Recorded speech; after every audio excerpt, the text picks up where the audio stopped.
زکوتا فرض دی فرض نو زکوتا منکر گاگه د زکوت منکر چې څوک یې نه مانی دا کافر دی دا زکوت کله فرض دی په دا کښې د علما اختلاف دی مختلف روایات راغلي دي جمهور علما یې چې د رسول الله په هجرت نه دعا کوله د وروسته فرض شه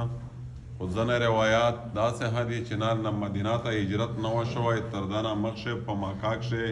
د زکوت د فرضیت احکام نازل وي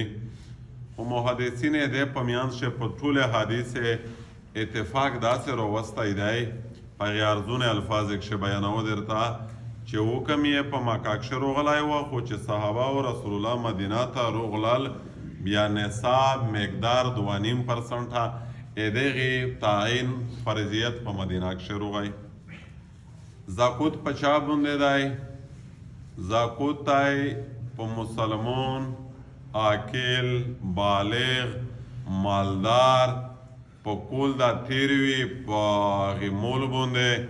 او د ادا کولی په وخت کښې دی خالص نیت د زکوت وي یعنی په مسلمان دی ځلا په کافر نشته دی په بالغ دی په نابالغ نشته په روغ را میډ بانده دی په لیواني نشته په مالدار دی چې صاحب نصاب وي په غریب نشته په دا مول سرمایه په دا پیسې د اولاد سره سپینزار تجارت ته کول تیر وي په کول چې نه وي په تیر تر دې نه مخکې زکوت نشته او دا صاحب نصاب وي دا سړی او بله دا چې ادا کوي خالص د دانیات د زکوته کړی وي بغین د ادائی شرطه خالص ستن بالکل د خالص نیت کړی وي چې زه زکوت ورکوه نو شګړه په چاړه نو دا او په دا پورې چانه غوړې نو په دا باندې نور استحسان په چاړه نو نوم جوړاوي نو شهرت حاصلوي دا دوی بله خبره دا دو چې که یو سړی دا خو وپېژني چې زکوت فرض نه دی په پلونکي دی بله خبره دا دو چې میاشتو خو زکوت ته پوره شرط ووایي چې کول نه په سرمایه تیر شي که اډوانس ته داخل غاک ادا کړه خلک غریب دی ضرورتمند دی بیمور دی تو زکوت شاندلی دی 3-4 میاشتې نورې ووتلی کول یې پیرانه دی حاجي صاحب بیمور شوی دی ډېر مجبور دی تو ورته ووایي چې ها اډوانس زکوت درکوه ورته دین کې کول ای علما یې چې دا زکوت وی ها دا شي چې کله کول پې راشي دا یوسف کو زکوت ادا کوي بیا دا منیجر ته چې په کول نه د مخه کې مې روپۍ د زکوته په نیت ورکړي دي دا د زکوته په ملک په نصاب کښې شامل کړو چې دا د مو زکوته اډوانس هم ادا کېږي بله خبره ده چې که یو سړی وه قرضه دی پې ووښتله 1,00,000 2,3 ویسه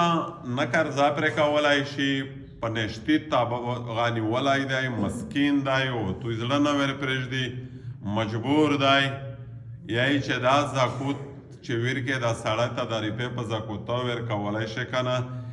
ورکولی شي خو د هغه د پوره طریقه دو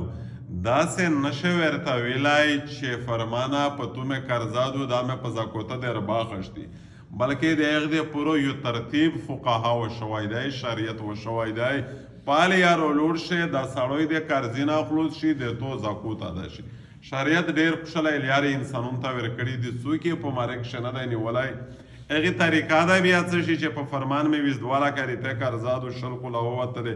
دا پرې کولی نه دی دغسې ډایرکټ نشه ورته ویلی چې په ته مې زکوت تېر کړه هغه د پورو داسې وکړو فرمان چې لیا خو دا د بل سړي نه قرضه واخلي موته دا روکو خپلې روپۍ واپس چې زه ورکا په زکوته باندې ده خپل هغه قرضه پرې پرېکړې کړي او داسې موتو روپۍ واپس به برادی روکو هغه اولې سړي و تلافي پې باندې وشي بله صورت یې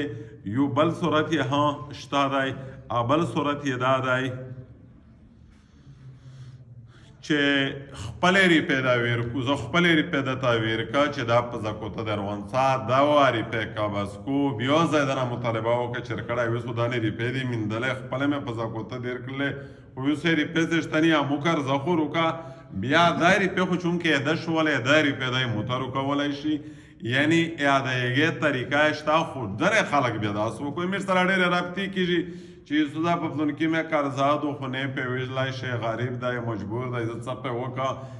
چې ورته وویل پرېږده چې نه ور پرېږدی وای نه وایي چې سړی چې دا کومه طریقه تر ته وښایي دا دې هم پې یوړلی ځکه په دا نور یې مې نه دی مړ کړی بیا څه پې کړم پیرن شه مو ورته وایي چې دا تور سپین خو یا زه نه ښایستلی چې زه درته وتړه خامخا به هر حال طریقه یې د ادا کولو دغې هم شته دی بله خبره دا دو زکات په مسله کښې چې نصاب یې هم معلوم شه اصل کښې زکات حکم ډېر سخت دی زکات مسله ډېره نازکه دو ډېر زیات خلک پکښې شاخ دی میش دو خلک نه وي دا میش ډېر زیات پکښې شاخي او ویلې پکښې شاخي زاکوت ګوره په انسان داسې فرض دی لکه لمینچې په فرض دی لرژا په فرض دو یا حج په فرض دی زاکوت چې رسول الله صلی الله علیه وسلم نه دنیا نه لوړ شه رحلت یې وکړه وفات شه ابوبکر صدیق خلافت روغی خلق چې کله په اطراف کښې په دا خبر شه چې پیغمبر د دنیا نه لوړ شه نو واته منافقون سری ناچکل زاکوت په بوج وه چې بیا څرنګه ادا کړي ځینې خلک مرتد شه او ځینې خلک دا سوچ چې زاکوت نه انکار وکړه چې دا شی په میش بوج دی ابوبکر صدیق ته دا خبره ورسېدله چې د خوږه پیغمبر په ژوند یې خلک زکاتي نه ادا کول ویس په دا کښې دی لی ورکو فوراً یې میټینګ راوغوښت صحابه حضرت عمر رضی الله عنه صحابه کبار صحابه کښې نه وی دا څرنګه خبره دو دا ویلې داس کوي نو ورته وی فرمیل حضرت عمر رضی الله عنه نور صحابه هم دته مشوره ویل کړه چې تلش کې نرمي وکړه صدیقه ای ابوبکر صدیقه فتنې ډېر پورته شوې رسول الله په مرګ نه دی ورسته چې ګزاره نه وي کې انې مشت په الفاظ بیا وزرو شي حضرت ابوبکر صدیق رضی الله تعالی عنه ورته فرمیل چې کایواره سید چا سره د زکات په مت کښې پوتې وي ورسې سره جنګ وکړي چا تو دا شی نه پرېږدي تیت ته یې وخېژاوي دا څرنګه خبره ده چې فرض نه انحراف کوي مو جهاد هغې سره شته دی چې د چوک د زکات نه منکر وي فرض منکر کافر شه او که چیرې منکر نه وي اسلامي شاعر الله تحفظ په بنیاد باندې د جنګ ورسره کوو داسې پرېږده چیرې نو دا امر ډېر زیات سخت دی داسې نه چې مطلب داسې ارزونه معامله دو په دې باب کښې انسانونه نه انتهایی غلطي شي